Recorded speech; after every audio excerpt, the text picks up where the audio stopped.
Welcome, and settle in for a quiet journey into ancient myth.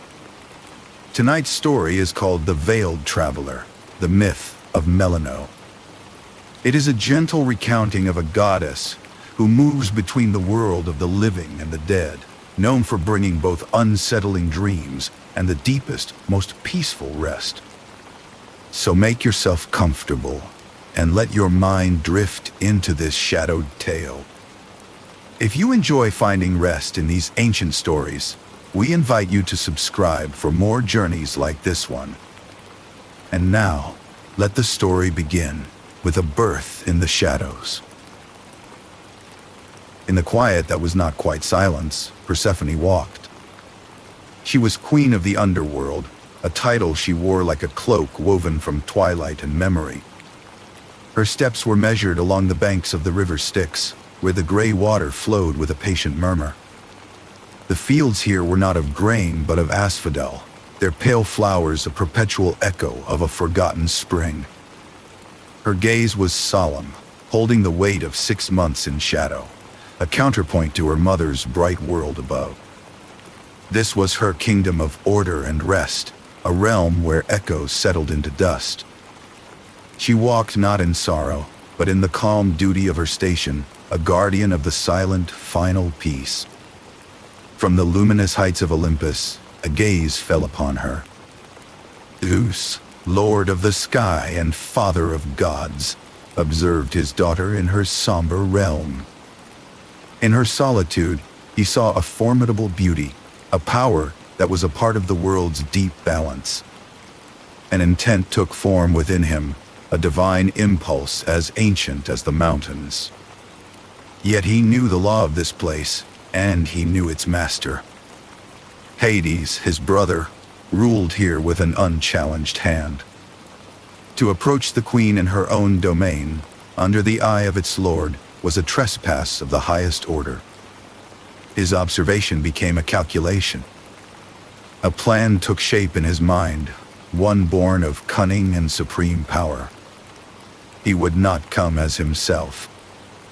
He knew of Hades' temporary absence, a journey to the farthest vaults of his realm to settle a dispute among the oldest shades. In that absence, an opportunity bloomed. Zeus, the shapeshifter, the cloud gatherer, drew the essence of shadow and cold stone about himself. His form shifted, dwindled, grew austere. The vibrant light of the sky was extinguished, replaced by the stillness of deep earth. He took upon himself the precise image of Hades, lord of the dead. The same dark beard, the same heavy brow, the same aura of unyielding authority. The disguise was not merely visual. It carried the very presence of the underworld king. Disguised as the king, he descended the hidden paths into the underworld. He found Persephone still walking the misty margin of the Styx, lost in her own thoughts. He approached, his footfalls silent on the damp stone. Persephone, sensing a familiar presence in the gloom, turned. She saw the form of her husband, the shape she expected to see in these halls. The deception was perfect, woven by the king of the gods himself.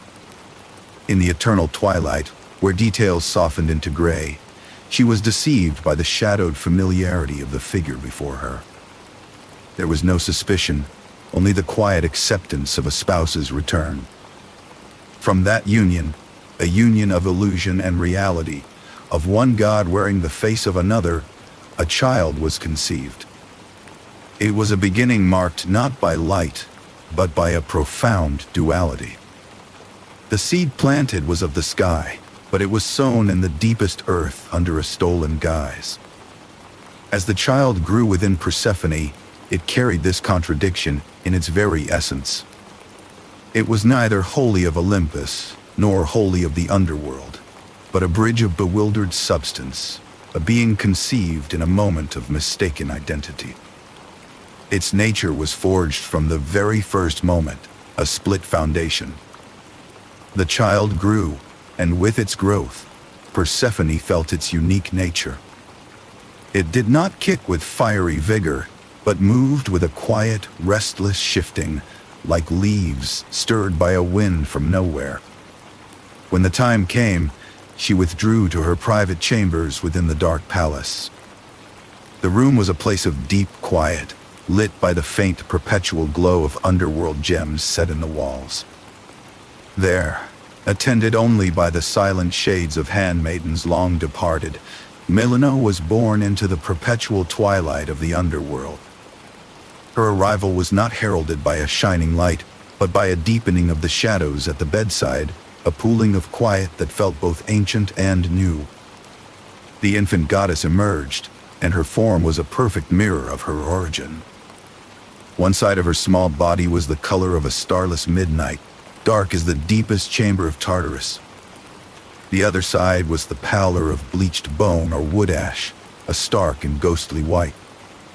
The line between them was not a clean divide, but a subtle, shifting gradient like mist meeting smoke. She was a being of two natures, physically divided, a living testament to the deception that had given her life. Her eyes, when they opened, held the same duality, one pupil seeming to reflect a dark abyss, the other a pale, shrouded sky. Her first sound was not a wail, but a whisper. It was the soft, sighing rustle of linen offering cloths left at a crossroads at midnight, stirred by no mortal wind. Persephone gathered her daughter to her breast, looking upon the divided face. In that moment, the Queen of Two Realms understood. She saw not a monster, but a purpose shaped by paradox. This child would never know a single, simple home. Her path was written in her very skin, to walk the line between, to be a presence in the world of the living and the dead, to traffic in dreams and restless spirits.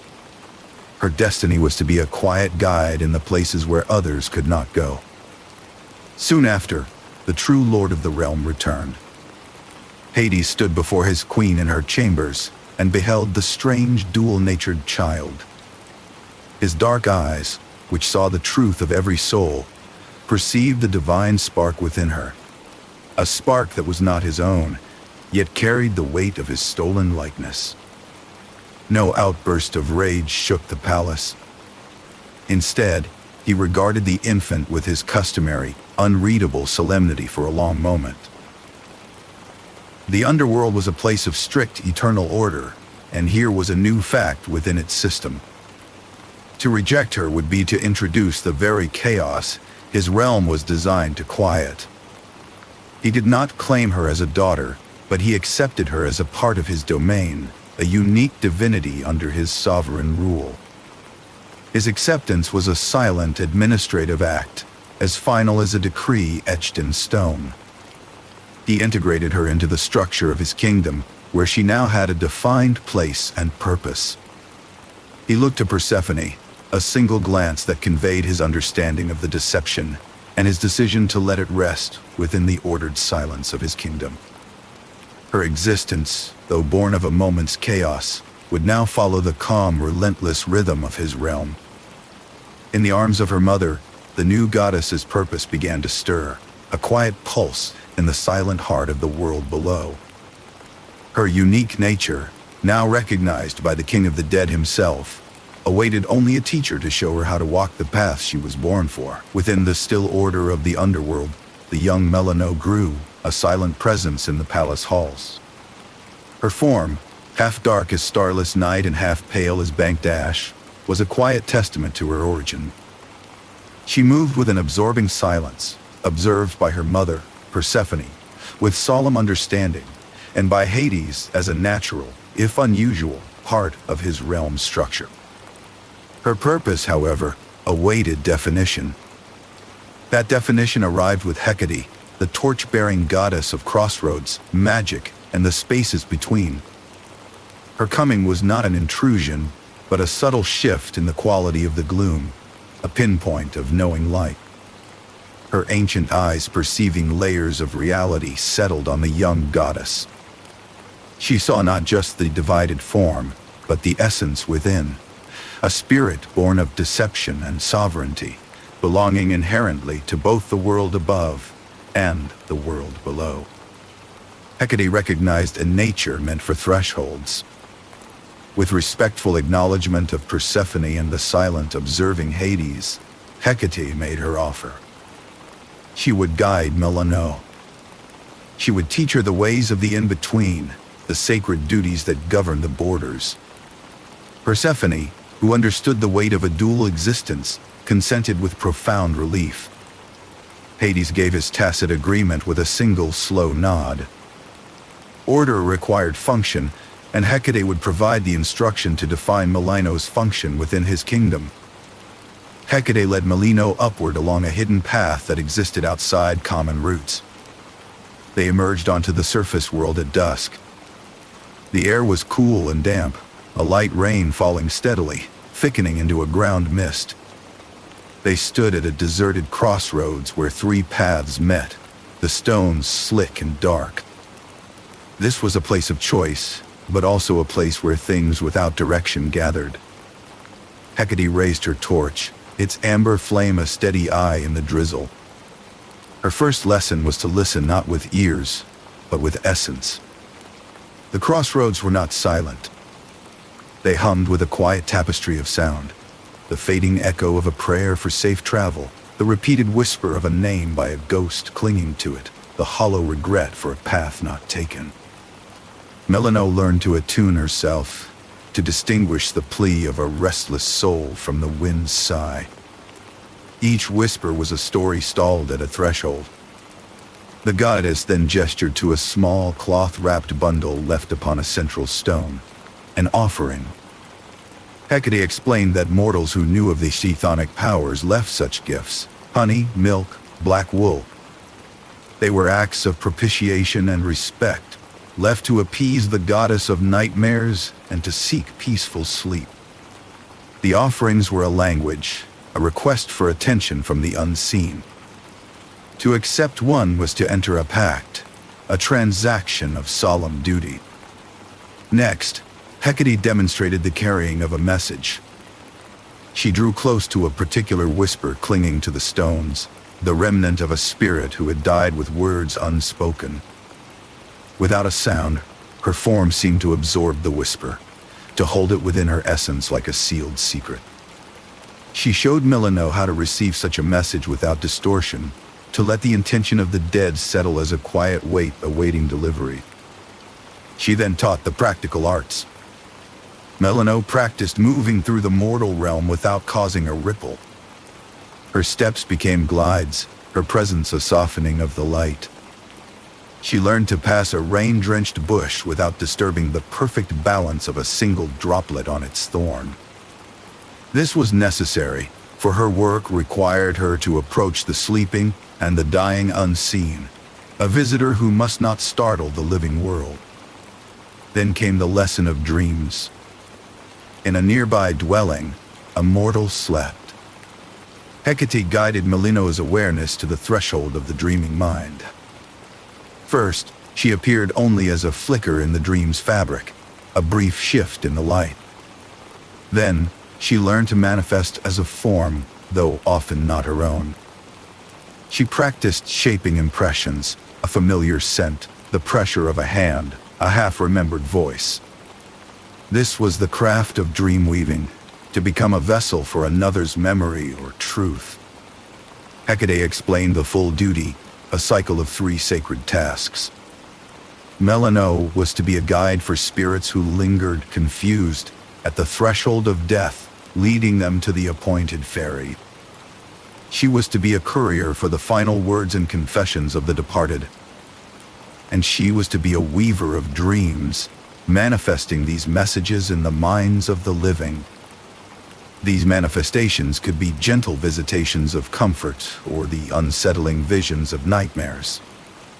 The nightmares, Hecate clarified, were not mere frights but a form of communication and justice, truths delivered from the dead to force acknowledgement, to settle guilt, and to allow all parties to move on. It was a trinity of purpose, to escort, to deliver, to manifest. It was eternal.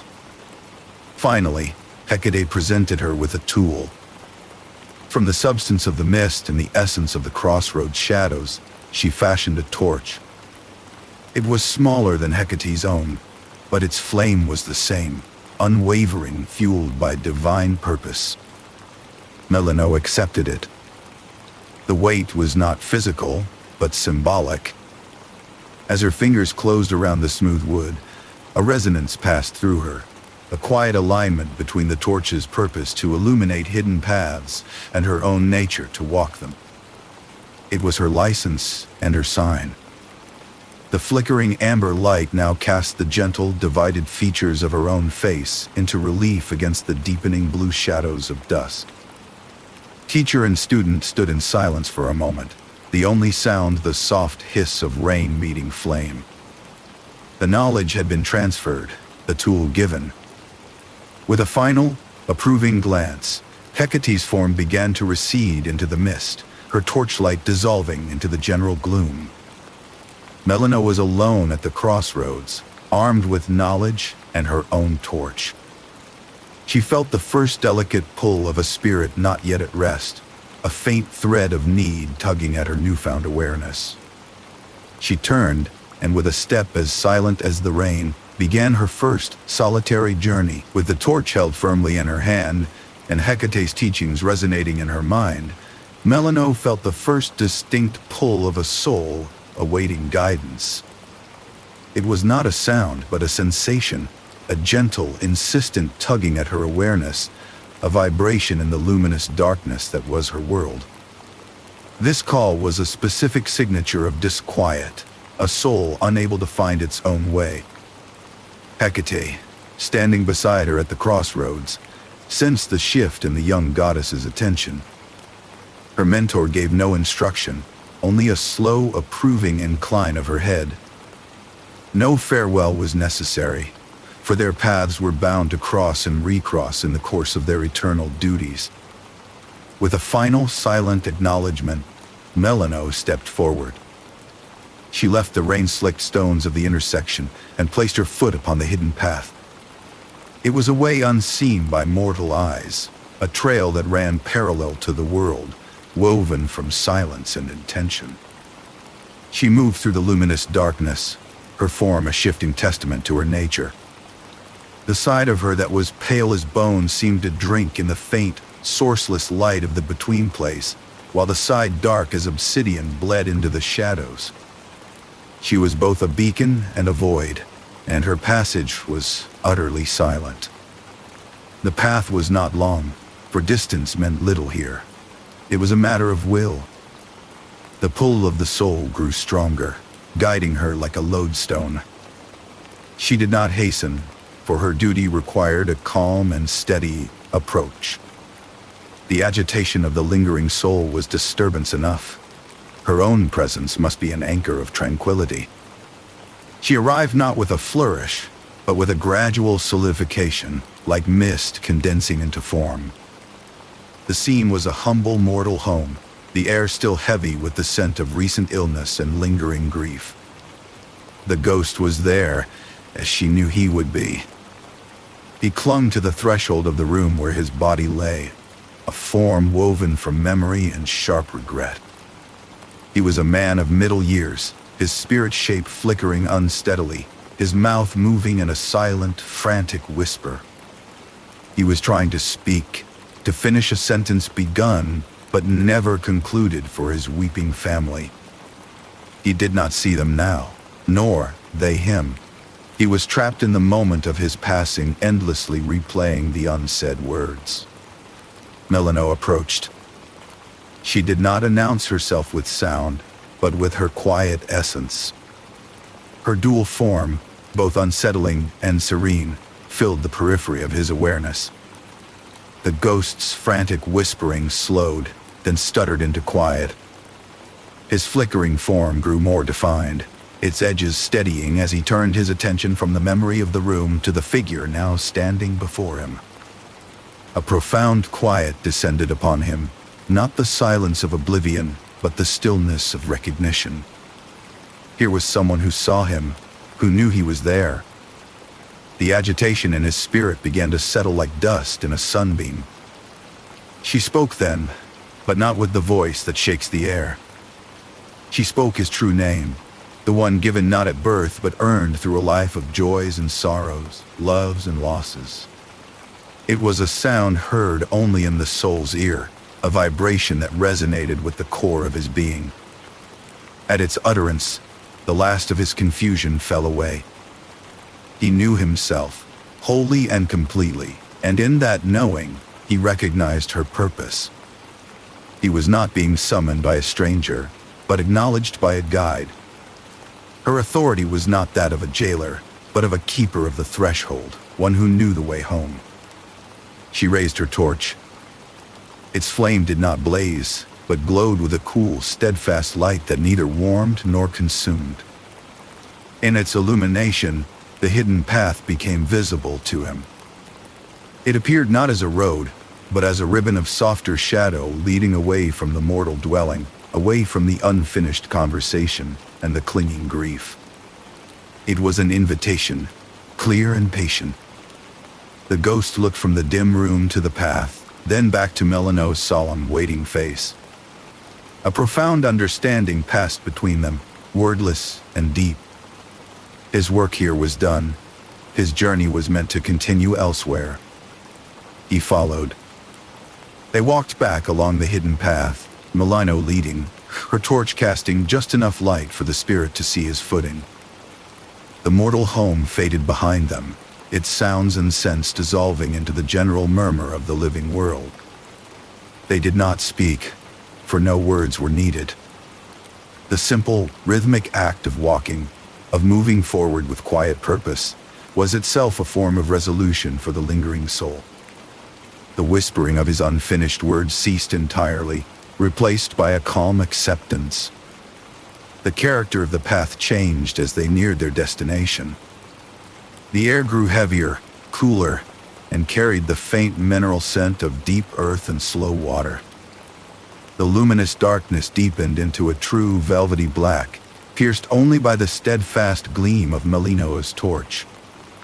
Then, the sound of water reached them, not a rush, but a soft, endless lapping. They emerged onto the banks of the River Styx. The shore was a margin of dark, wet sand, and before them stretched the inky, mist-shrouded water, silent and vast. A long, low boat waited, its hull resting in the shallow water.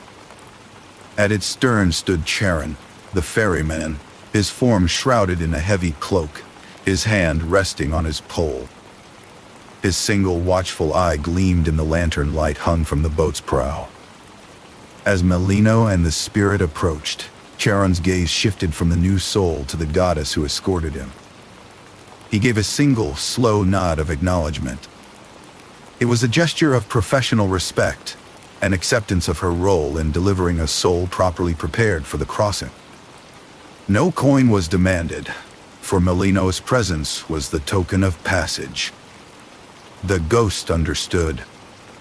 He turned to Melinoe one last time. There was no fear in his spirit shape now, only a quiet gratitude.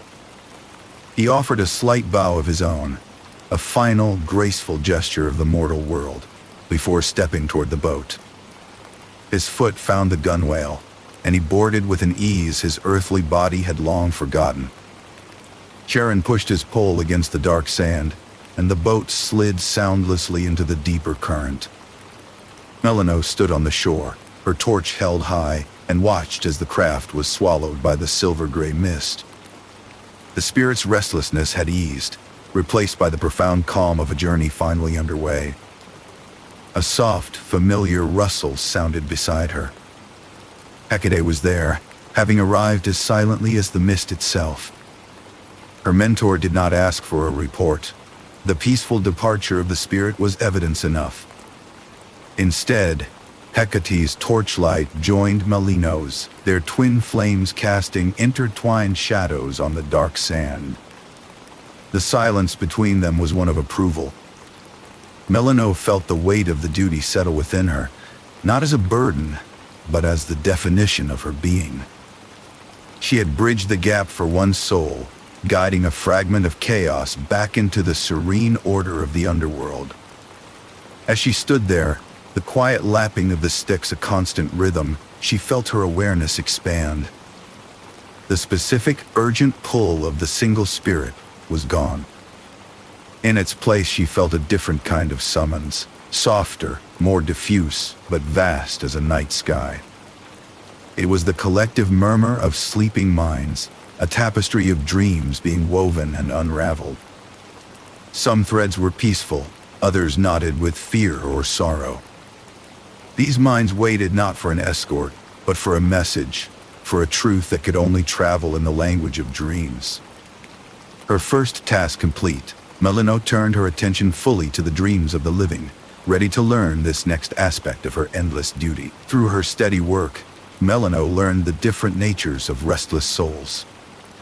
Some were simply lost, needing guidance to the shore of the Styx.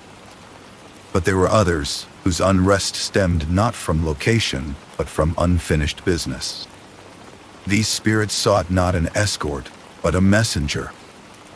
They had final words, hidden truths, or confessions clinging to them as tightly as shadows, and they whispered these burdens to Melinoe as she passed through the borderlands, hoping she might carry them across the veil into the minds of the living. One such whisper reached her as she stood upon the hidden path, a delicate pull, different from the call of a stranded ghost. It led her not to a threshold, but to a quiet awareness of a grief in a small house on a hillside. A woman lived there whose son had died in a faraway land. Her sorrow was a hollow, silent thing, worsened by the absence of a token he had promised to bring home, a small locket with a lock of her hair inside. The son's spirit did not linger at the threshold. He was already in the quiet fields of asphodel. But his regret was a ripple that reached Melinoe, a soft, persistent whisper on the border of sleep. As Melinoe listened in the luminous gloom, the spirit shared not words, but a memory image, the sight of a particular gnarled oak on a distant road, and the feeling of cold earth where he had buried the locket for safekeeping before his fate caught him. That night, as the woman slept her thin, grieving sleep, Melinoe entered her dream. The goddess did not appear in her own dual-formed visage. To do so would have brought terror, not clarity. Instead, she wove herself into the fabric of the dream, becoming the memory of the sun. The woman found herself walking a sun-dappled road in her dream, though a soft, mournful drizzle fell around her. She heard her son's voice, not from a mouth, but from the rustle of the leaves overhead. The vision guided her to the base of the great oak, and in the dream, she saw a tiny glint of metal among the roots. Upon waking, the woman was left with a profound unease, the vividness of the dream clinging to her more than any ordinary fantasy. It was not a peaceful feeling, but a compulsion, a truth etched upon her waking mind. Driven by this somber certainty, she traveled to the road she had seen. She found the oak, its bark wet with recent rain, and there, half buried in the sodden leaf litter where a root crook formed a small hollow, was the tarnished locket. Her tears fell with the drizzle from the branches, a mixture of piercing sorrow and a grim, necessary closure. Watching from the mists, Melinoe saw the spirit of the sun, feeling the token found and the message received, settle into a deeper, quieter rest. The dream had served as a courier, delivering not fear, but a lost piece of love. Melinoe understood this was but one pattern in the tapestry. Her duty was cyclical, one task flowing into the next with quiet inevitability. As the resonance of the first spirit faded, another thread soon drew her attention, this one darker and sharper, vibrating with a different quality of unrest. It led her to a spirit, newly arrived in the gloom, who was coiled tight with a secret guilt. In life, he had betrayed a companion's trust for silver, an act that had gone undiscovered. His death did not erase the stain. It amplified it in the silent introspection of the afterlife. This spirit did not wish to send a token, but a confession. It longed not for the comfort of the living, but for the brutal equity of truth. The spirit offered its guilt to Melinoe, a hot, sharp stone of memory. Melinoe accepted this burden as she had the other. She sought out the sleeping mind of the wronged companion. This time, she did not weave a gentle memory. She delivered the raw, unvarnished scene of the betrayal. In the man's dream, he relived the moment of trust, only to watch it shatter from the hidden perspective of the betrayer. It was a true nightmare, full of the chilling clarity of treachery and the cold weight of the silver coins. The dreamer woke with a gasp, his heart pounding, the details seared into his memory with undeniable precision.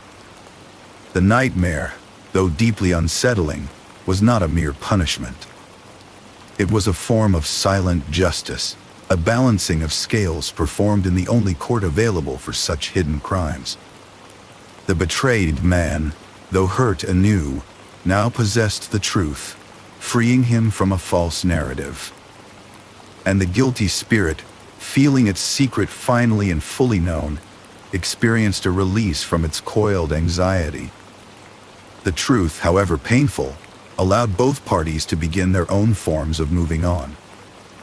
The spirit's restlessness eased, and it drifted away from Melinoe toward its own appointed place.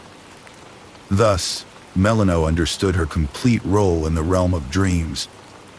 She was a conduit for the unresolved, a weaver of visions that could heal with memory or horrify with truth. The messages she carried served as the final bridge of communication between the dead and the living.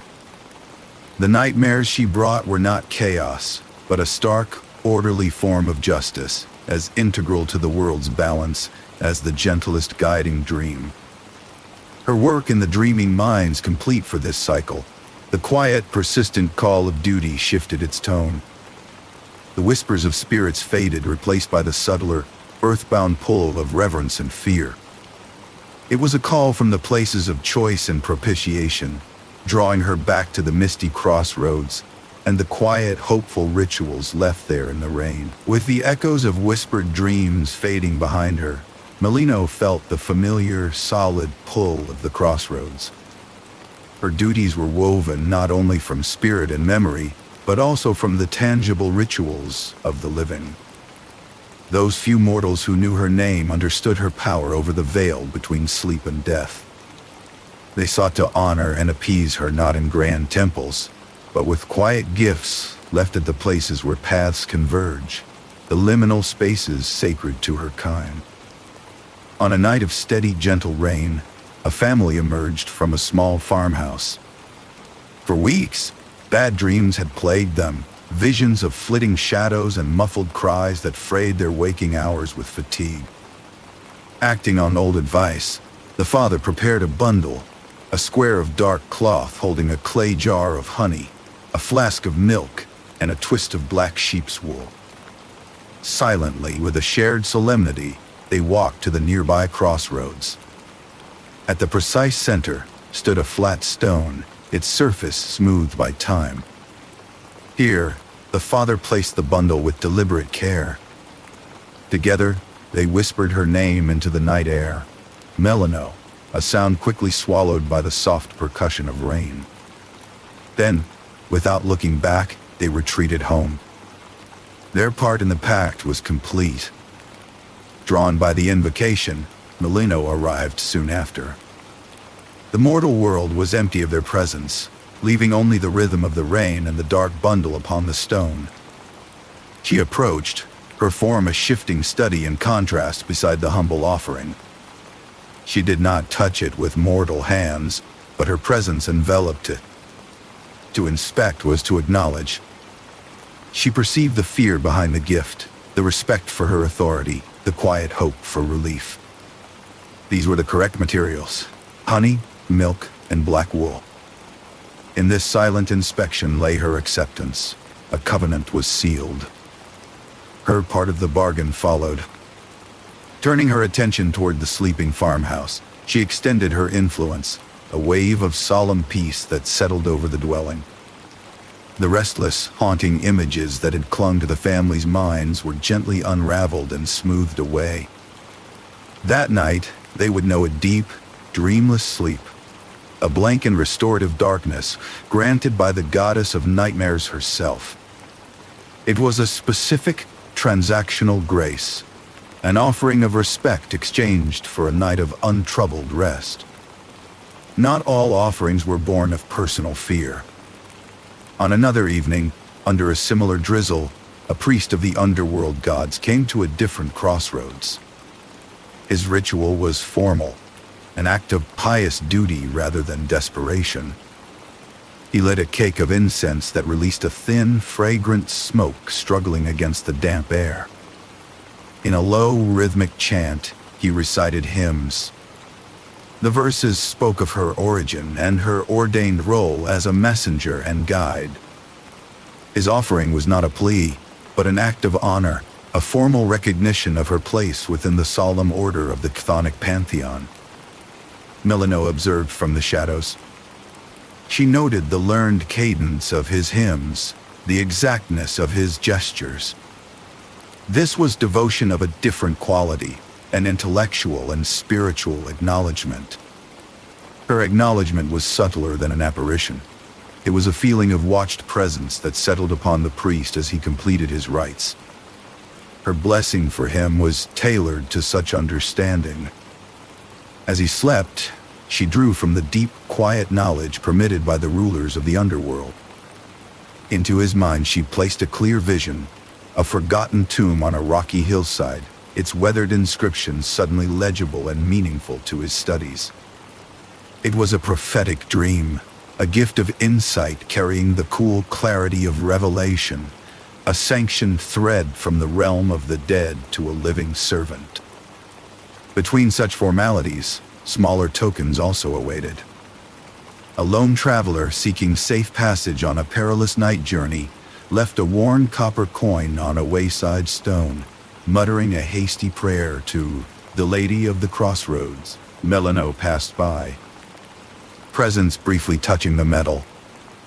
It was a fleeting acceptance of the modest plea, enough to ensure the traveler's sleep remained undisturbed by ominous dreams until dawn.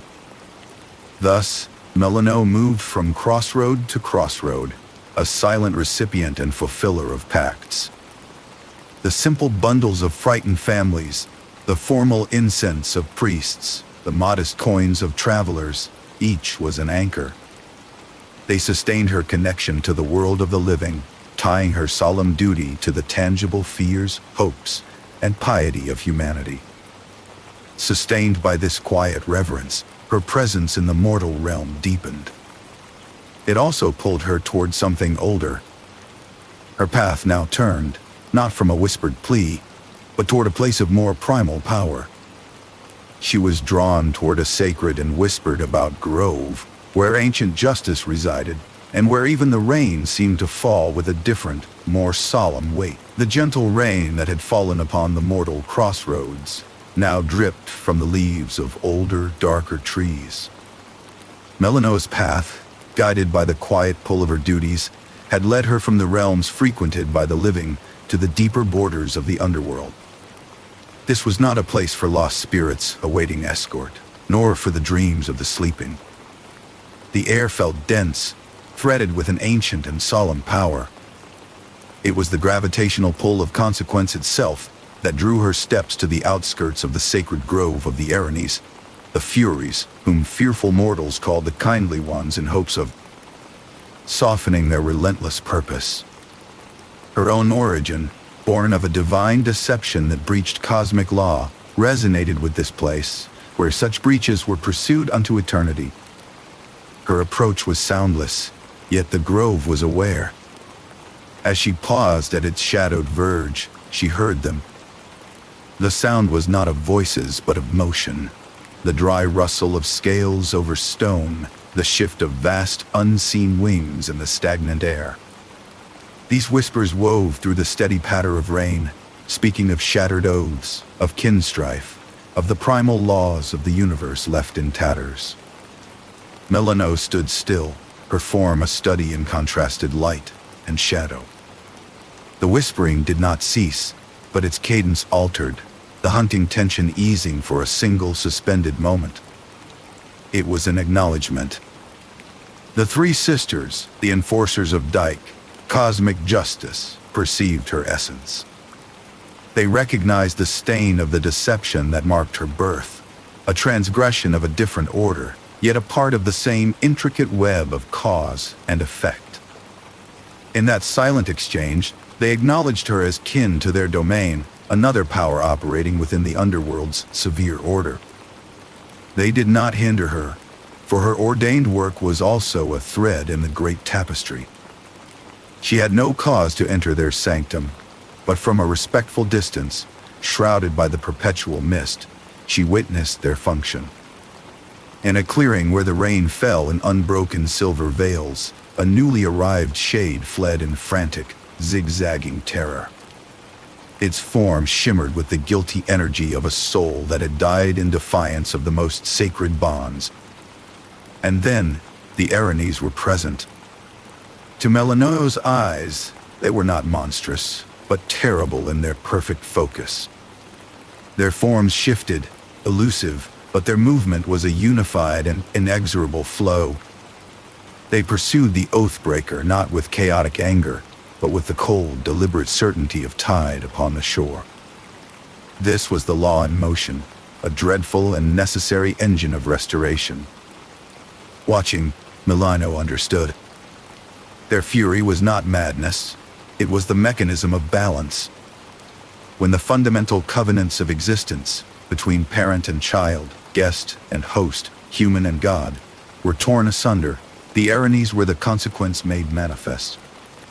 Their purpose stood in stark counterpoint to her own.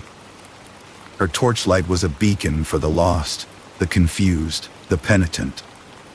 Their presence was a shadow for the defiant, the unrepentant, the guilty. She offered the clarity of a final message or the peace of a guided crossing. They delivered the inescapable weight of justice. She thought of the spirit of the petty thief, heavy with shame, but ready for the river's quiet. The shade now fleeing through the grove had committed a crime that shook the foundations of order itself, a wrong her gentle guidance could not mend. The Furies pursued what she was not meant to heal. Both functions were essential. One could not exist without the other. Rest held no meaning if it was granted without justice. Justice without the eventual possibility of rest was mere endless torment. They were two sides of a single process, ensuring the soul's journey, whether toward punishment or peace, adhered to the deep laws of the cosmos. In a gesture of respect from one servant of the Ectonic realm to another, Melinoe stepped to the moss-grown boundary of the grove. From within the folds of her peplos, she drew forth a piece of the black wool left for her at a crossroads. She knelt, the damp earth cool beneath her, and laid the dark fleece upon a rain-slicked stone that seemed a natural marker. She placed it with deliberate care, aligning its edges. This was an offering not of fear or appeasement, but of solemn acknowledgement, a recognition that their divergent duties served the same ultimate order. As she rose, the whispering in the trees shifted. The relentless rustling softened, adopting a slower, almost thoughtful rhythm. The wool, dark as the grove's deepest shadows, was accepted. A silent pact was affirmed between different agents of the same truth. They would not cross her path, for her work of consolation and closure upheld the realm of Hades as surely as their punishments. With the exchange complete, Melinoe turned away. The dense, primeval pressure of the grove began to lift, replaced by the more familiar, melancholic stillness of the underworld's general paths. The whispers faded back into the simple sounds of dripping water and distant wind. Her reflection was internal and calm. The Erinyes enforced the law. She dealt with its aftermath. They chased the soul that fled its crimes. She met the soul that was ready, however tremulously, to face its reckoning. They ensured the scales were balanced. She helped the weighed soul find its place upon them. While they punished, she consoled and clarified. Both were necessary for the soul's journey after life. Her path now bent inward, away from the wild borders of vengeance and toward the still heart of the realm. The encounter had not disturbed her peace, but had instead given her a clearer definition of her own station within the vast hierarchy. She was not an agent of vengeance, but she was its necessary counterpart, the quiet that follows the storm. The understanding settled within her, a point of orientation. At a fork where the trail diverged, one winding deeper into the murky woodlands, the other beginning a long, gentle descent toward the open plains, she did not hesitate. Her footsteps, soft on the damp gray path, carried her onto the downward trail. She left the realm of relentless pursuit behind, turning her steps toward the asphodel meadows, where another who understood the nature of divided paths awaited her counsel and her company. The echoes of the kindly one's whispers still lingered at the edge of hearing as Melinoe turned from the shadowed grove. Her path now led inward, away from the borders and toward the still heart of the realm. She passed through the vast, silent palace of black stone, its architecture of profound order, until she found her mother in a courtyard open to the eternal twilight. Persephone, queen of the underworld, turned. Her expression, often somber with the weight of her throne, softened into recognition and a deep, knowing warmth. She saw the weariness in her daughter's step, the quiet gravity that clung to her like mist. "You return bearing the weight of your journeys," she said, her voice a low murmur. She did not ask for details. The nature of the weight was known to her. She simply gestured for Melinoe to walk with her. They passed through a great gate onto the asphodel meadows. Here, the shades of the common dead wandered in silent, endless contemplation. They walked a path of pale dust between the endless fields of grayish-white flowers, under a soft, misty drizzle that fell without sound. It was a place of neutral rest, a reflection of Persephone's own realm. Persephone was the first to speak, her gaze on the distant, mist-shrouded horizon. "I know the feeling of being pulled in two directions," she began. "For half the turning year I walk in the sunlight, and the earth blooms because I am there. For the other half, I return here, to this quiet gloom, and the world above sleeps. This division is not a tear in my soul, but the very rhythm of it. It is what I am." She glanced at Melinoe, taking in her daughter's form, one side dark as a moonless midnight, the other pale as sun-bleached bone. "Your nature is written upon you, just as mine is written in the seasons." Melinoe listened, the truth of her mother's words settling into her. After a moment, she spoke, her voice the rustle of cloth at a crossroads. "It is a lonely duty. To be always passing through, a visitor in both worlds." She thought of the ghost from the mortal home, who had clung so fearfully to his threshold until she spoke his name. She thought of the woman who had received her son's message in a dream, waking with a compulsion that brought painful closure. In each, she had been a transient figure, arriving and departing without remaining. "I am a moment in their existence, not a part of it," she confessed. Persephone did not offer false solace. Instead, she offered perspective. "You are the bridge," she said. "A bridge is not a home. It is a passage, a necessity. Its purpose is found in the crossing, not in stillness. You think you bring only shades and nightmares. But you bring a different kind of light to the living, the light of truth. And to the dead, you bring the finality that is rest.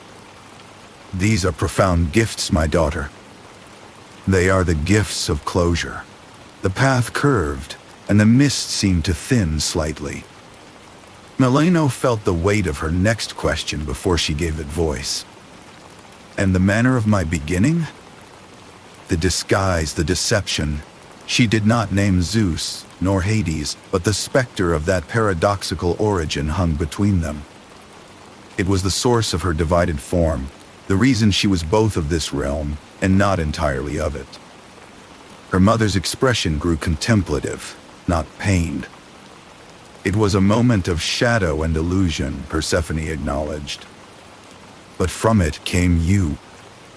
Your very essence, half seen, half unseen, born of a king's guise, is what allows you to walk the lines others cannot see. She paused, letting the words settle.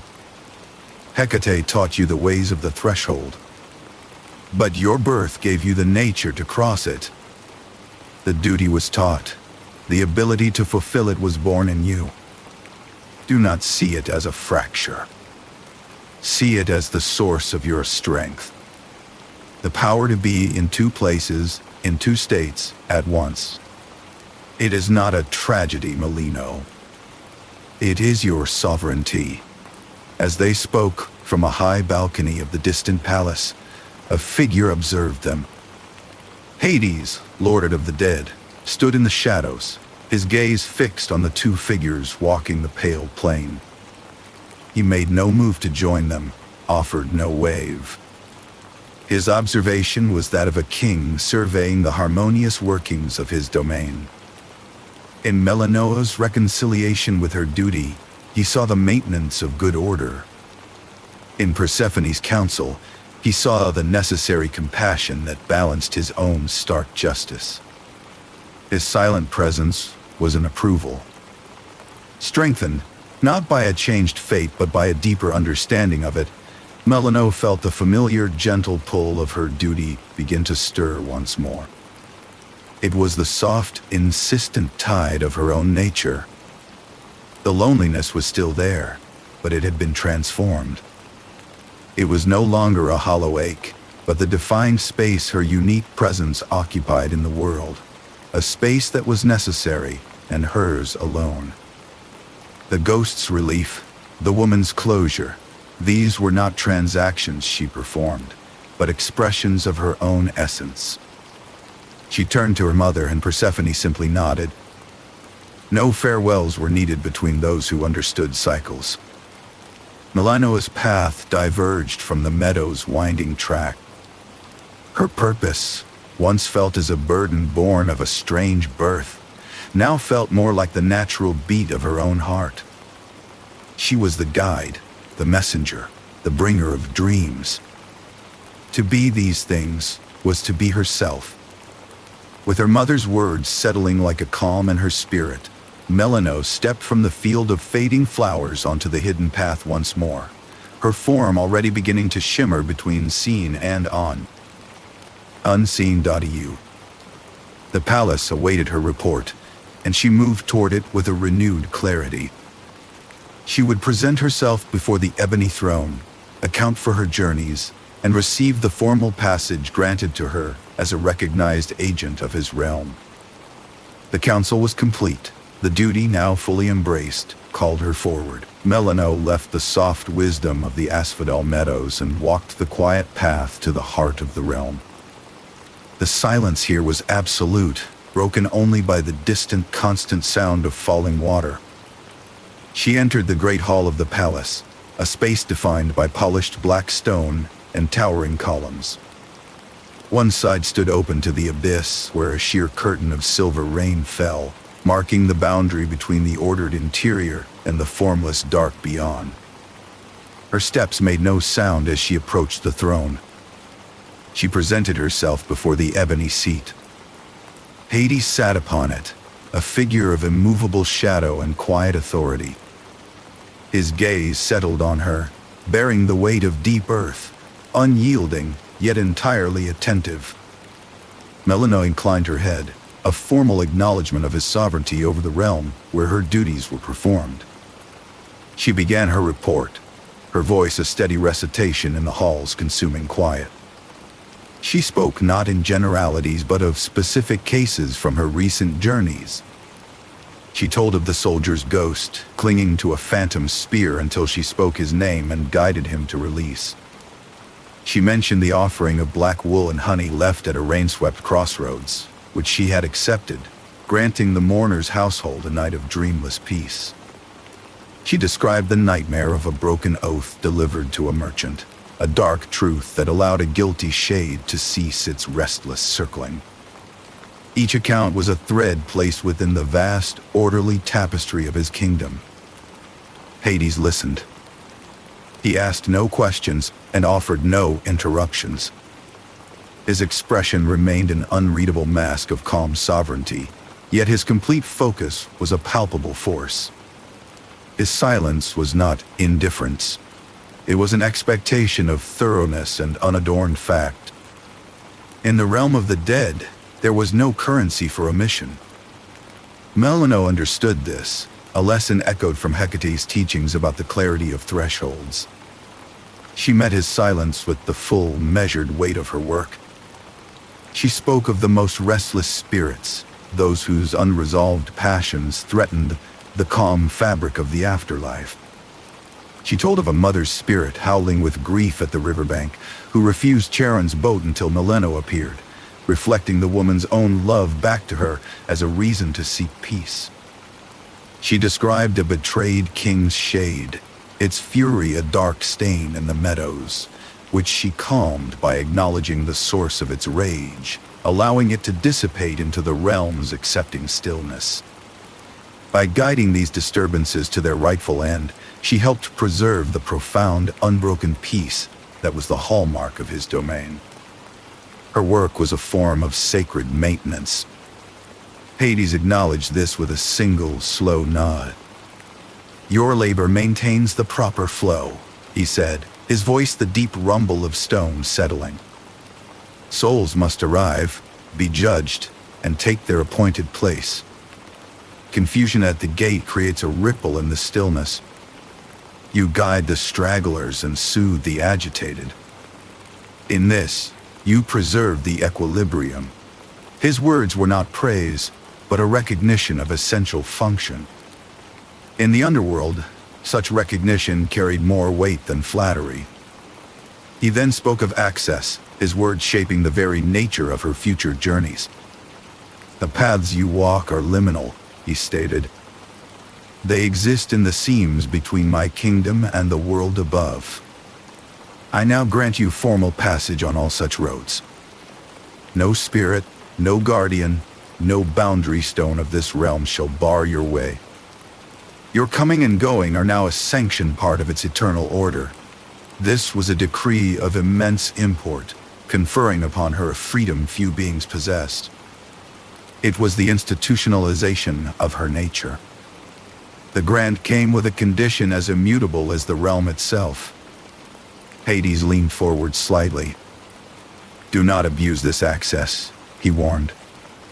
The tone held no personal threat, only the flat certainty of cosmic consequence.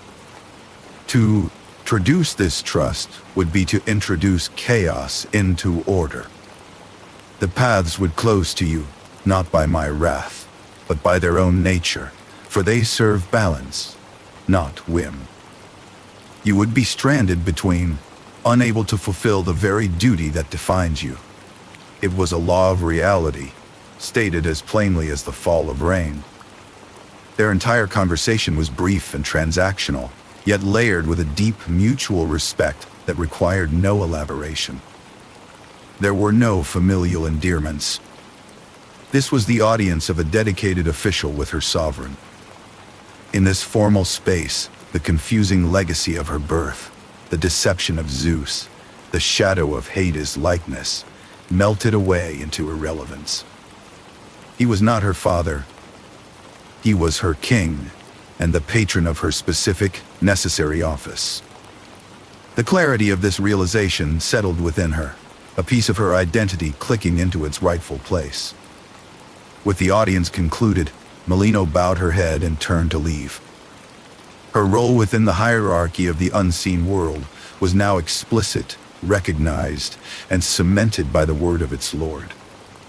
She was the guided of ghosts, a sanctioned and permanent traveler between all states of being. As she walked back across the vast hall, the silent shades that drifted through the adjoining corridors parted before her. They did not flee, but made way with a new, instinctive deference. They perceived the authority that now emanated from her quiet figure, an authority stamped by the throne itself. She passed through the great open side, through the unwavering curtain of silver rain.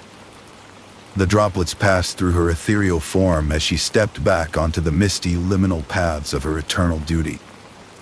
The air tasted different now, not of permission sought, but of passage affirmed. With the blessing of the king, her travels took on an even more steady rhythmic quality, a beat in sync with the heart of the realm itself. With the formal sanction of Hades still a quiet certainty within her, Melinoe ascended from the Palace of Shadows. Her path, now an official conduit of the underworld's will, led her upward until she felt a subtle shift in the fabric of the world. It was the time of spring's return. On the surface, far from her silent roads, her mother Persephone ascended to the world of light, and the earth softened with new growth. Melinoe, standing at a threshold, watched the veil between the living and the dead become thinner, more permeable, and touched with a fragile luminescence. It did not weaken her purpose, but altered its texture. Her dreams' messages, delivered in the quiet hours of mortal sleep, carried a different quality in this season. They were still whispers from the silent fields of asphodel, but now they were often tinged with the memory of warmth, of things begun rather than things ended. She would weave a vision for a young wife, showing her a departed grandmother's blessing on a new home, the image filled with the scent of blooming herbs that the shade could no longer smell, but lovingly remembered. The messages were truths, but truths that carried the hope inherent in the turning world. One such dream she brought to a farmer on the eve of planting. In his sleep, she channeled the essence of his departed father, manifesting the man's familiar, weathered hands patting the stored seed bags. The dream father nodded to the freshly turned field outside the dream cottage window, his silent approval as solid as the earth itself. The farmer awoke with a deep sense of resolution and went to his work with a settled heart. The cycle of the dead supported the cycle of the living. But the world turned as it must. When the days grew shorter and the fruits of the earth were gathered, Melinoe felt the moment of her mother's descent as a gentle settling. Persephone returned to her throne beside Hades, and the veil deepened, thickening like the gathering dusk. The luminous quality faded, replaced by a profound and fertile darkness.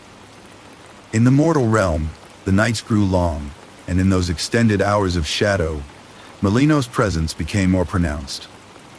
Her travels through the sleeping world were more frequent, her form a more common flicker at the edge of vision for those sensitive to the unseen. The offerings left at lonely crossroads increased with the dark months. Bundles of black wool, bowls of milk and honey were placed with greater urgency by mortals seeking protection, or simply wishing to honor the powers that walk the long nights. Melinoe visited each site, a silent recipient of this heightened reverence. She accepted the gifts, and in return she granted the petitioners a night of profound, dreamless sleep to restore them, or a clear boundary kept against formless, restless spirits. Her work was a guardianship of the dark, not a haunting of it. Similarly, the nightmare dreams she was sometimes compelled to deliver took on a sharper character. They were the truths of winter, stark, stripped of comforting illusion necessary. To a merchant who had grown wealthy through a forgotten betrayal, she brought a dream of the betrayed partner as a silent, steady presence in an empty, frost-locked marketplace, a reminder of a broken oath. The dream was cold and unsettling, a psychic chill that demanded acknowledgement. The merchant awoke shivering, and in the days that followed, he anonymously restored a portion of his gains to the wronged man's family. The correction was internal, a settling of accounts within the soul's own ledger. These dreams serve the same orderly balance as the Erinyes, through the medium of conscience. From her unique vantage, forever moving along the seam of the worlds, Melinoe observed the grand, mortal cycle of life, death, and rebirth. She saw the seeds buried like shades in the earth, the green shoots rising like reincarnated hopes, the harvest a kind of mortal death that promised future life. She guided the human shades who completed their own harvest. The parallels were endless, a great slow rhythm that pulsed through everything. She was not part of the growth or the decay, but of the transition between them, a constant in the process of change. In this observation, she came to a deep understanding. Her mother's journey between light and dark was the great driving rhythm of the world above. Melinoe's own eternal duty was the harmony to that rhythm.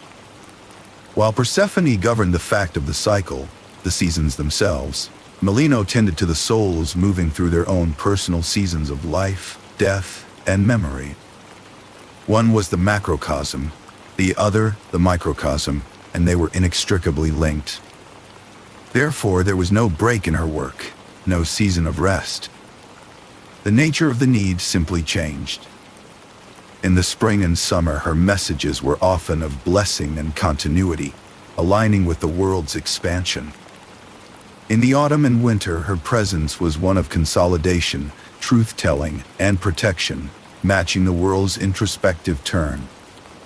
The texture of her duty shifted from the gentle luminescence of a spring moon to the deep, velvety blackness of a frosty winter midnight, but the duty itself was unwavering. She became a constant in both seasons.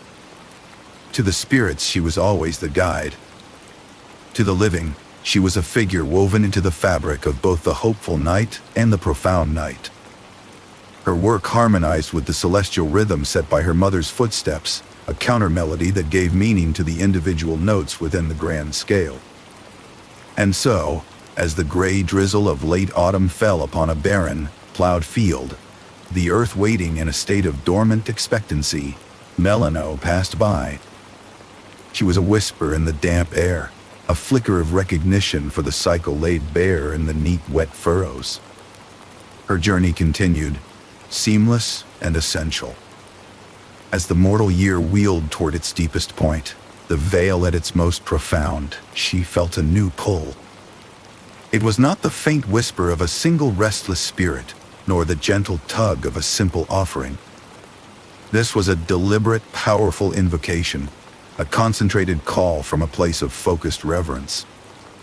The rhythm of the seasons had turned, and now, from a specific, sacred place in the long night, a call rose that was meant for her ears alone. The pull Melinoe felt now was not the faint tug of a restless spirit or the quiet call of a lone offering. It was a current of focused will, a chord of sacred words woven through the rainy dark, drawing her toward a specific place. It was an invocation, deliberate and powerful, performed by those who knew her names and titles. She turned from the dormant fields, her path shifting to follow this new thread of mortal devotion. They had gathered at a remote crossroads, a place where the paths were old and forgotten by most. The night was moonless, a vault of absolute black, and a fine, misty rain fell without sound. The worshippers were a secretive cult, devotees of the chthonic gods who understood the protocols of the unseen. They wore simple garments of black wool, and the torches they carried fought a quiet battle against the pervasive drizzle, their flames hissing and sputtering as they cast trembling circles of orange. Light, dot. They moved in a silence that was itself part of the rite, arranging themselves in a circle around the central stone. They built no communal fire, for this rite was one of reception, not of warmth. Instead, they arranged their offerings upon a dark, rain-slicked stone slab that served as an altar. There were shallow stone bowls containing milk and honey, symbols of appeasement and sweetness. Next to them were whole eggs, for potential and the soul, and a cup of dark wine, for blood and remembrance. Each item was placed with ritual care, an act of precision in the soft chaos of the night. A final moment of collective stillness fell over the group, a silent prayer that their preparations were correct and would be deemed worthy. When all was prepared, the chief priestess stepped forward. She lifted her hands, palms upturned to the weeping sky, and began the chant. Her voice was low and rhythmic, a thread of sound that wound through the pattering rain. She did not call upon Melinoe with a single name, but with the litany of her nature: goddess of ghosts, bringer of nightmares, she of the offering cloths, daughter of Persephone, the one of the dual form. Each title was an anchor, pulling the divine presence closer. The other worshippers joined their voices to hers, a low hum that vibrated in the wet earth. Melinoe, moving along the hidden path, felt each title as a distinct pulse. This was not a desperate plea, but a formal summons, a recognition of her specific domain within the Great Order. To ignore it would be to disrupt the balance of reverence and response that governed such interactions. She chose to answer, allowing the current of their will to draw her essence fully toward that lonely junction of roads. It was a conscious descent from the between places into a point of focused encounter. As the chant wove its pattern into the air, the very atmosphere of the crossroads changed. The fine rain, which had fallen in a constant veil, thinned until the droplets hung motionless, becoming a glittering mist in the torchlight. The flames stopped their flickering and burned straight and steady, as if holding their breath. The world grew still, caught in a breath of profound anticipation, the very air taut with invited presence. Drawn by this concentrated summoning, Melinoe manifested. She did not step from the shadows as a solid form. Instead, she became present as a coalescence of the night itself, a shimmer in the air where the torchlight and the darkness met. To the kneeling worshippers, she appeared as a shifting column of contradiction. One side held the pale, ashen light of a ghostly moon, the other the deep, velvety black of the abyss. She was there, and yet not there, a vision of the threshold-given form, her dual nature made visible to mortal eyes. The worshippers did not cry out or flee. This was the presence they had sought. As one, they prostrated themselves upon the wet earth, foreheads touching the cold ground. They did not cease their chant, but let it soften into whispered reverence, the words now a carpet of sound laid at her ephemeral feet. Their awe was a palpable force, clean and sharp, free of the terror that often accompanied the unknown. They witnessed the myth they served, and in that witnessing, found their faith affirmed. Melinoe, the invoked one, moved. She passed silently over the stone slab, her form seeming to drift like smoke. As she passed above each offering bowl, the milk, the honey, the egg, the wine, her presence touched them. It was not a physical consumption, but an acceptance of their essence, a divine acknowledgement of the pact being offered. The votive energy within the simple items was received, completing the circuit of the ritual. The substances within the bowls remained, but they were now higher, sacred things, their purpose fulfilled. In return, she bestowed a blessing. She did not speak, for her voice was for the dead and the dreaming. Instead, she let a feeling radiate from her shimmering form and settle over the gathered devotees. It was a sensation of deep tranquility, a profound and quiet connectivity. In that moment, each worshipper felt the veil thin, not with fear, but with understanding. They felt the presence of their own departed, not as a haunting, but as a gentle, enduring nearness. It was the comfort of the cycle, acknowledged and affirmed. For some, a specific memory, long pained, suddenly lost its sting, soothed by this silent benediction. The rite had reached its peak. The need for her manifest presence was fulfilled. The shimmer in the air began to gentle, the stark contrast of light and dark softening into a uniform, luminous gray. Like mist dissolving into a greater fog, Melinoe's form unraveled from the center of the crossroads. The focused energy that had held the weather in stasis released. As the last whisper of her form merged back into the night, the soft, misty rain resumed its gentle fall. It pattered once more upon the black wool of the prostrate figures and upon the now sanctified vessels on the stone. After a long moment of shared silence, the priestess slowly raised her head. Seeing the empty, glistening slab, she knew the rite was complete. She rose and, with a gesture of deep gratitude, began to carefully collect the offering bowls, their mundane use forever ended. The others remained kneeling, lingering in the profound peace she had left behind, a tangible residue of the divine that would carry them through the coming year. For Melinoe, the powerful call faded, leaving a resonant silence in its wake. She felt the echo of their focused devotion, a strange warmth in her constant, cool transit. The direct interaction, so formal and complete, shifted something within her. It was not a change in duty, but a deepening of its context. She was not merely a function of the unseen world. She was a figure of known ritual, a recognized part of mortal efforts to comprehend the infinite. Carrying this solemn echo with her, she withdrew from the realm of collective prayer. She turned her steps not toward another immediate task, but toward a place of pure transition, a quiet shore between all things, to reflect on what it meant to be so known, and yet forever apart. The final resonance of the ritual chant had dissolved into the soft hiss of the rain. The worshippers had departed, carrying their newfound peace back to their homes. Melinoe remained within the mist that clung to the crossroads. The potent, focused reverence of the rite lingered within her, a gentle warmth that stirred a need for stillness, for a place she alone could occupy. She turned from the path of offerings and walked, not toward the underworld's gates, nor deeper into the mortal world, but along a seam in the world known only to her. Her journey was a subtle unraveling of place.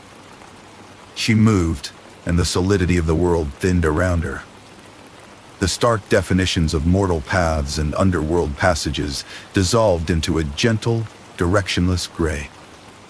She arrived not as one arrives at a destination, but as one becomes aware of the moment between inhalation and exhalation. It was a stretch of shore where water met land, the water still as a mirror, the land fine, silver-gray sand. Here, the veil was not a barrier, but a blending. Luminous mist from the world above mingled with the quiet shadows from below, creating a pearl-gray, all-encompassing fog. This was a threshold in its purest form, a border that belonged to no kingdom. Melinoe planted the shaft of her torch into the damp sand. The flame did not gutter or flare in the still air. It burned with a steady, unwavering amber light, a solitary beacon in the monochrome world. The only sound was the softest lap of water against the sand, a rhythmic sigh. She stood beside her light, her form, one side dark as polished obsidian, the other pale as bleached bone, seeming to dissolve and reform at the edges in the thick fog. Here, finally, she could rest from motion and reflect upon the nature that compelled her to walk without end. Her mind drifted first to her origins, the root of her duality.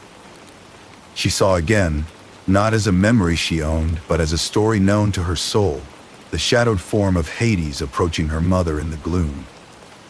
She understood the divine deception, Zeus, king of Olympus, borrowing the shape of the king of the dead, his desire a mask that would create a child of two realms. From that union of truth and disguise she had been born. Her divided body was not an accident, but a perfect manifestation of her essence, a daughter born of a borrowed identity, forever part light and part shadow, belonging to both and yet to neither. From that origin flowed her relationships, the guides and anchors of her existence. She thought of Hecate, the first to see her not as a strange accident, but as a goddess of potential, handing her the torch that was both tool and symbol. She remembered the patient lessons at the crossroads, learning to listen to the whispers of the dead and the fears of the living. She felt the quiet, sorrowful empathy of her mother, Persephone, who walked her own divided road between sunlight and stone, and whose understanding was a comfort that asked for no change. And she recalled the formal, unyielding order of Hades, who was not her father, but was her king, granting her passage and purpose within the strict architecture of his realm. Each had defined a part of her path. Her thoughts then flowed outward to the countless moments that comprised her duty. She saw the faces of the shades, not as a blur, but as a slow procession. The confused old man at his own deathbed who had taken her proffered hand. The weeping mother clutching a lost toy, to whom she had shown the hiding place in a dream.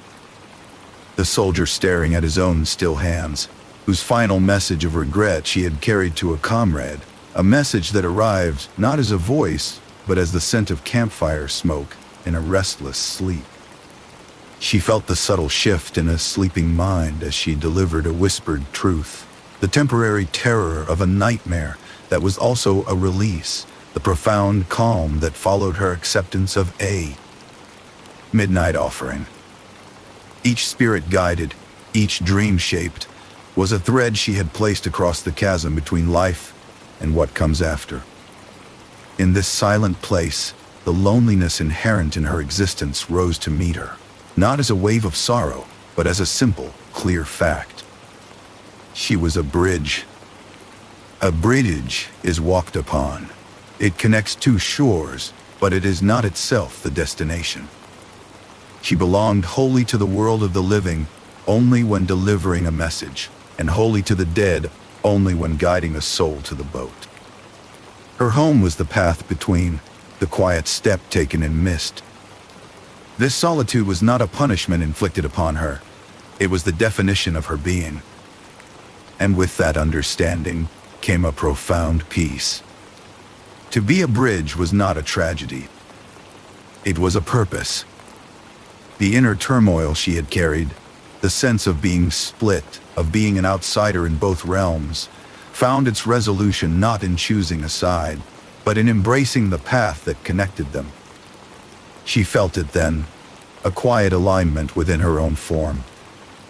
The light side, which could walk unblinking in the dreams of the living, and the dark side, which could stand unquestioned upon the shores of the dead, were not warring halves. They were complementary aspects, like the two faces of a single coin, now resting in balance. In her duality lay her wholeness. Her inner need, the deep and quiet longing to reconcile her two halves, was not answered by an internal revelation alone. It was fulfilled by the outward, endless performance of her duty. In guiding others across their own thresholds, of fear, of grief, of death itself, she walked her own path to integration. Each time she spoke a spirit's name, each time she accepted an offering, she was reaffirming her own place in the order of things. She existed so that others might find their way from confusion to peace, from restlessness to rest. The purpose was the path. Melinoe looked at her torch. The flame had not dimmed. It needed no fuel, no breath of air to sustain it. It was as eternal as the cycle of seasons, as constant as the turn of the wheel that brought her mother to and from the light. It was as eternal as she was. The recognition settled within her, calm and deep. She was not a goddess with a beginning and an end, but a function, a process. She was the walking, the guiding, the dreaming. She was the threshold itself. She reached down and closed her hand around the smooth, worn wood of the torch shaft. She pulled it from the sand, and the flame did not even tremble. Holding her light before her, she turned from the silent, misty shore. There was no farewell, for this was not a place one leaves. It was a state of being one carries. Her first steps back onto the unseen path were smooth and sure. Already, a faint, familiar pull tugged at her awareness, a distant sleeper's uneasy murmur, the soft call of a name left at a wayside stone. The cycle was unbroken, and her next step was already waiting for her in the luminous dark, the first of countless more. Melinoe walked. It was her eternal action, the core of her being expressed not in rest, but in quiet motion along the veiled ways. Her torch held a steady flame, her form was beaded by the constant rain, and her duty pulled her forward as a gentle, rhythmic tide. There was no beginning to this journey, for it was older than memory. There would be no end, for it was woven into the order of things. She simply stepped from the shore of reflection onto the glistening path, ready to meet the next whisper from the twilight. Her awareness flowed first to a humble cottage at the edge of a sleeping village.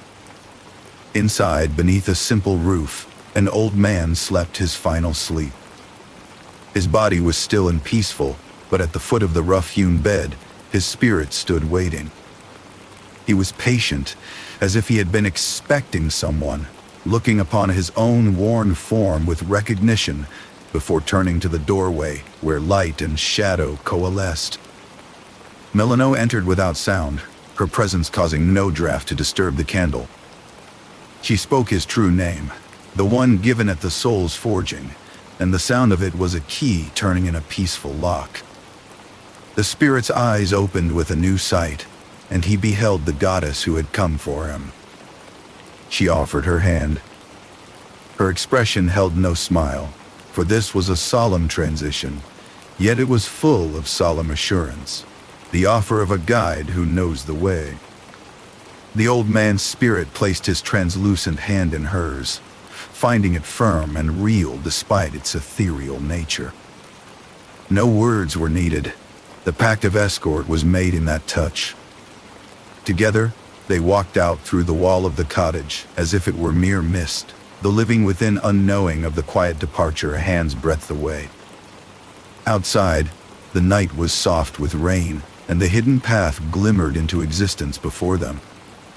Melinoe led, her torch casting a small pool of light that pushed back the deep forest shadows.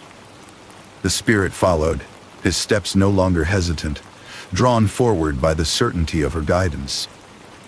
They moved onto the path, her torchlight their only guide, winding away from the mortal world toward the appointed shore.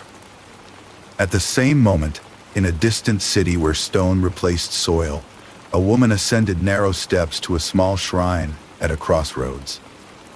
It was a niche in a wall, known to those who understood. She placed upon its damp ledge a simple offering, a bit of honeycomb wrapped in a dark cloth. She whispered a plea not for riches, but for a single night of rest, free from the whispers that plagued her dreams. Then she hurried away, back to the world of lanterns and noise. Melinoe, walking the hidden path with the old man's spirit, felt the whisper of her name and the weight of the humble offering. Her awareness, vast and divided, flowed like water to touch that distant shrine. Her presence, a cool and calming essence, settled upon the honeycomb and the dark cloth, accepting the gesture. It was a transaction as old as fear and hope. Respect given for peace received. The woman, already lying down in her bed, felt a sudden, profound stillness settle over her mind, as if a door had been gently closed against the wind. She would sleep well tonight, her mind clear of restless spirits. Elsewhere, in the dream of a merchant who had grown wealthy on another's ruin, a different duty was fulfilled.